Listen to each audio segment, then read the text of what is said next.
It's been more than a year since most American school children returned to classrooms full-time.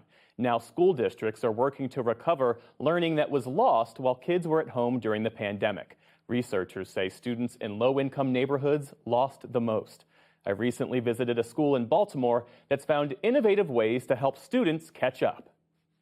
Are we being respectful? Yes. Are we ready to listen? Yes. A typical morning for fourth graders at Holabird Academy in southeast Baltimore. Quiet hands only. After announcements, teacher Maya Alston leads students through a 15-minute mental health check-in. If their minds are not ready to learn, the instruction is a lot harder for us, but also for them.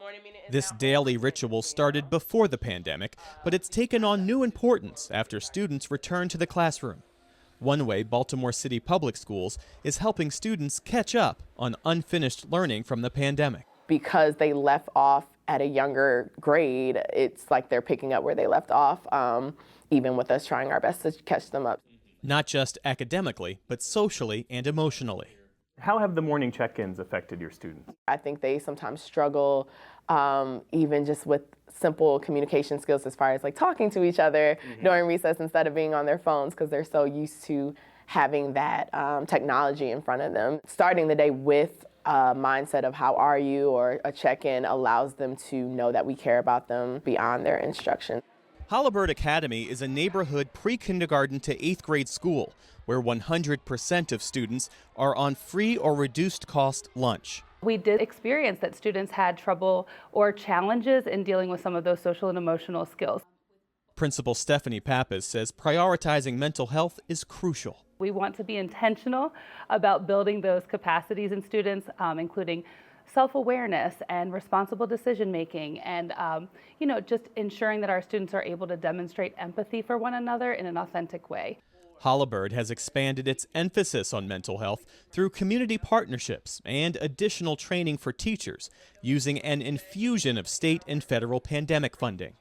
Baltimore City Public Schools received more than $689 million from the federal government to address the impact of COVID-19. We've invested quite a bit in our tutoring efforts, in our extended learning opportunities. Joan Dabrowski is Chief Academic Officer for Baltimore City Public Schools. She coordinates programming for 75,000 students across more than 150 schools. BCPS, like most public school districts, experienced extended virtual instruction.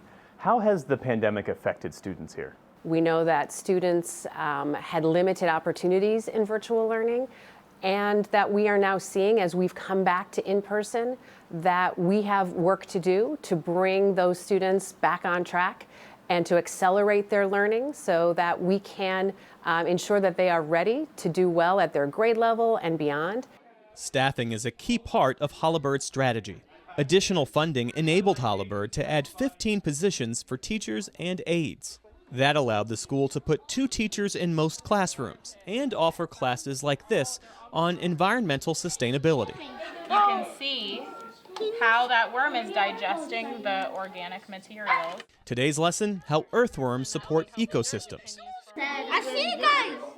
The school district also partners with local groups that offer one-on-one tutoring during the school day for students identified as needing additional instruction.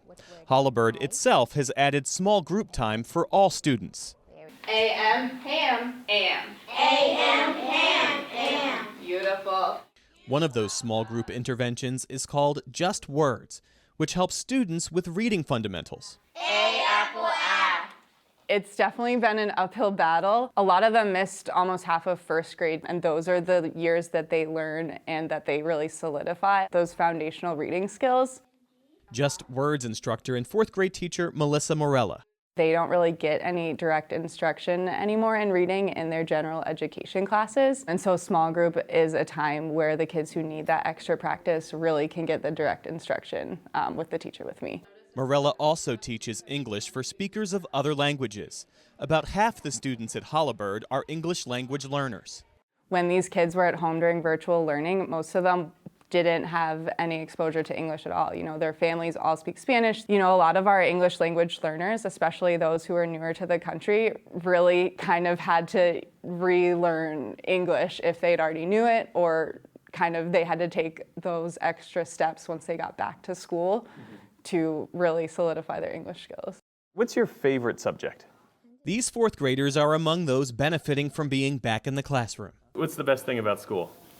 I like to be in the school. It's the best because we can play with us friends and we can find more friends at school. It makes me happy to see my friends again and to see people doing better. Are there certain areas where you feel like you have to do more work to catch up? Maybe it's math, maybe it's reading. I feel like I have to do more work inside of math to catch up.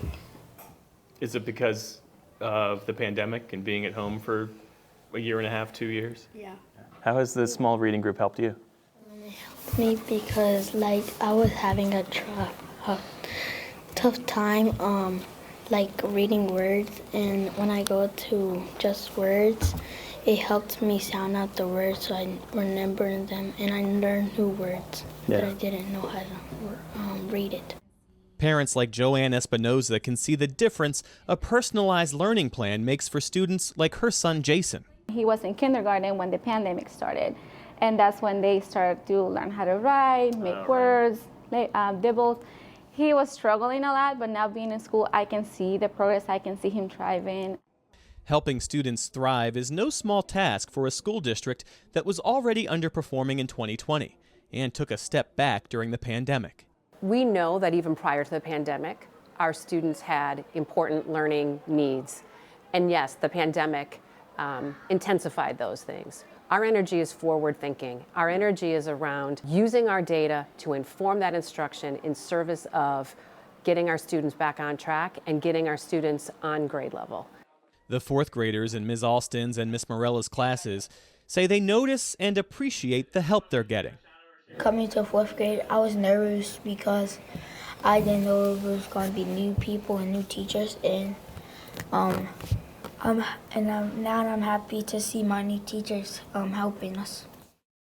And tomorrow we'll take a look at the national implications of learning loss connected to the pandemic and how schools across the country can best help their students. That's Saturday on PBS News Weekend.